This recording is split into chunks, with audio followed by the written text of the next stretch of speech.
ഹിമാലയം. ഈ പേര് കേൾക്കുമ്പോൾ തന്നെ നമ്മുടെ മനസ്സിലേക്ക് വരുന്നത് മഞ്ഞുമലകളാണ്, അല്ലേ? പക്ഷേ സംഭവം അതൊന്നുമല്ല. അതിനപ്പുറം വലിയൊരു അത്ഭുതലോകം തന്നെയുണ്ട്. അപ്പോൾ ഇന്ന് നമുക്ക് ഒരുമിച്ചൊരു യാത്ര പോകാം നേരെ വടക്ക് പടിഞ്ഞാറൻ ഹിമാലയത്തിലേക്ക്. നമ്മൾ പറയുന്ന കാശ്മീർ ഹിമാലയത്തിന്റെ ആ ഹൃദയഭാഗത്തേക്ക് തന്നെ. ഓക്കെ, അപ്പോൾ നമ്മുടെ ഈ യാത്രയ്ക്ക് പ്രധാനമായിട്ടും 5 ഘട്ടങ്ങളാണുള്ളത്.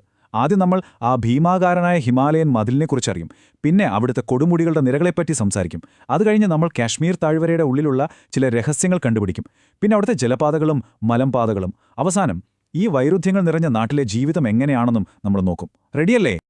അപ്പോൾ നമുക്ക് തുടങ്ങാമല്ലേ? നമ്മുടെ യാത്രയുടെ ആദ്യത്തെ ഭാഗം. എന്തുകൊണ്ടാണ് കാശ്മീർ ഹിമാലയത്തെ വെറുമൊരു മലനിര എന്ന് പറയാതെ ഒരു മഹത്തായ മതിൽ എന്ന് വിളിക്കുന്നത്? അതിനൊരു കാരണമുണ്ട്. നമുക്ക് നോക്കാം. കാരണം ഇതൊരു സാധാരണ മലനിരയല്ല, ഇതൊരു പടുകൂറ്റൻ കോട്ടയാണ്. ഇന്ത്യൻ ഉപഭൂഖണ്ഡത്തെ മുഴുവനായി സംരക്ഷിച്ചു നിർത്തുന്ന ഒരു കോട്ട. ഒന്ന് ആലോചിച്ച് നോക്കൂ.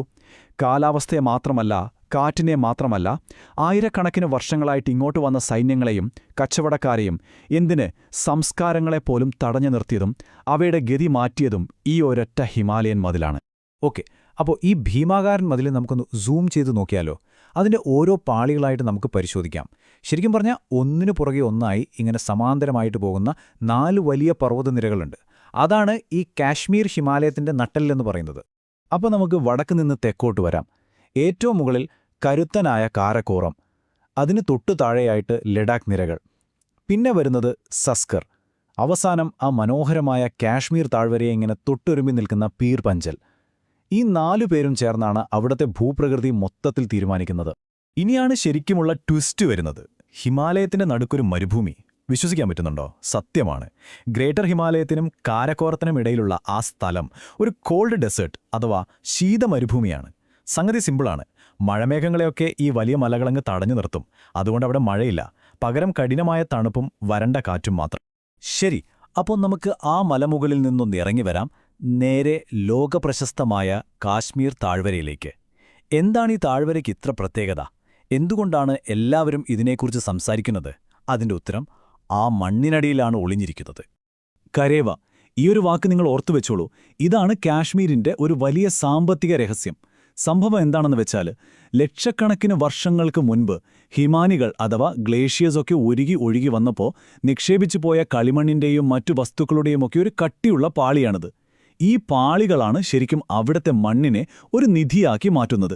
ഇതൊന്ന് എളുപ്പത്തിൽ മനസ്സിലാക്കാൻ കരവയെ ഒരു ജിയോളജിക്കൽ ഗിഫ്റ്റ് ബോക്സായിട്ട് സങ്കൽപ്പിക്കുക. പണ്ടെന്നോ ഹിമാനികൾ നമുക്ക് വേണ്ടി ഉപേക്ഷിച്ചുപോയ ഒരു സമ്മാനപ്പെട്ടി. ആ പെട്ടി തുറക്കുമ്പോൾ കിട്ടുന്ന സമ്മാനം എന്താണെന്നറിയോ? ലോകത്തിലെ ഏറ്റവും വിലപിടിപ്പുള്ള കാശ്മീരി കുങ്കുമം, അതായത് സാഫ്രൺ, കൃഷി ചെയ്യാനുള്ള ലോകത്തിലെ ഏറ്റവും മികച്ച മണ്ണ്. ഇനി അവിടെ തന്നെ മറ്റൊരത്ഭുതമുണ്ട്: ജലം നദി. സാധാരണ ഹിമാലയൻ നദികളൊക്കെ ഭയങ്കര ശക്തിയിൽ ആർത്തുലച്ച് കുതിച്ചൊഴുകുന്നതാണ് നമ്മൾ കാണാറ്. പക്ഷേ ജലം നദി കാശ്മീർ താഴ്വരയിലെത്തുമ്പോൾ ആളാകെ മാറും.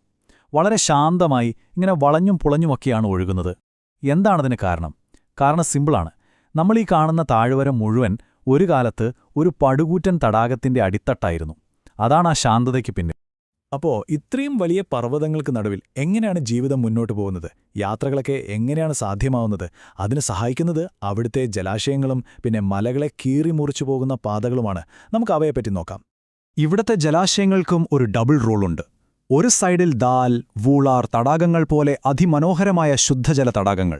പക്ഷെ നേരെ മറുവശത്ത് ലഡാക്കിലെ ആ വലിയ ഉയരങ്ങളിലുള്ള പാങ്കോങ് സോ മൊരിരി, അതൊക്കെ ഉപ്പുവെള്ളമുള്ള തടാകങ്ങളാണ്.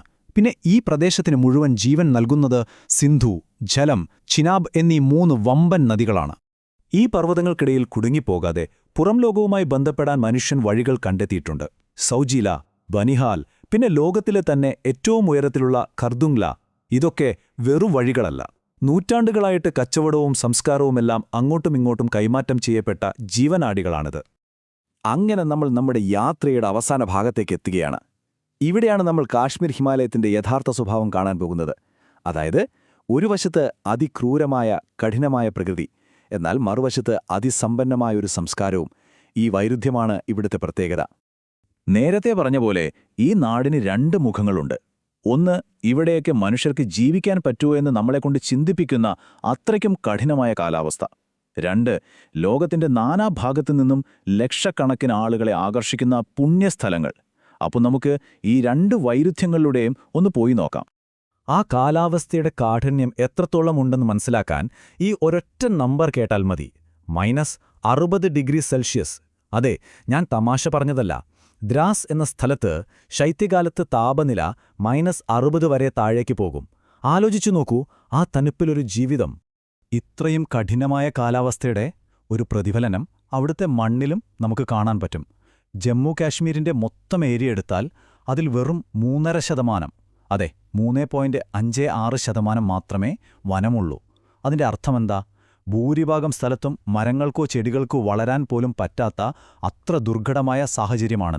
പക്ഷേ ഇത്രയൊക്കെ കഷ്ടപ്പാടുകൾക്കിടയിലും മനുഷ്യൻ അവിടെ ജീവിക്കുന്നുണ്ട്, തഴച്ചു വളരുന്നുണ്ട്.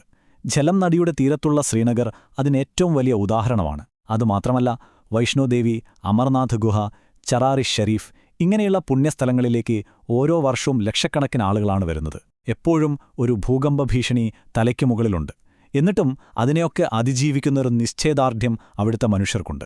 അപ്പോ നമ്മുടെ ഈ യാത്ര ഇവിടെ അവസാനിക്കുമ്പോൾ ഒരു ചോദ്യം ബാക്കിയാവുന്നുണ്ട്. ഈ വൈരുദ്ധ്യങ്ങൾ നിറഞ്ഞ നാട്ടിൽ ശരിക്കും എന്താണ് അതിജീവിക്കുന്നത്? ലക്ഷക്കണക്കിന് വർഷങ്ങളായി തലയുർത്തി നിൽക്കുന്ന ഈ പർവ്വതങ്ങളാണോ?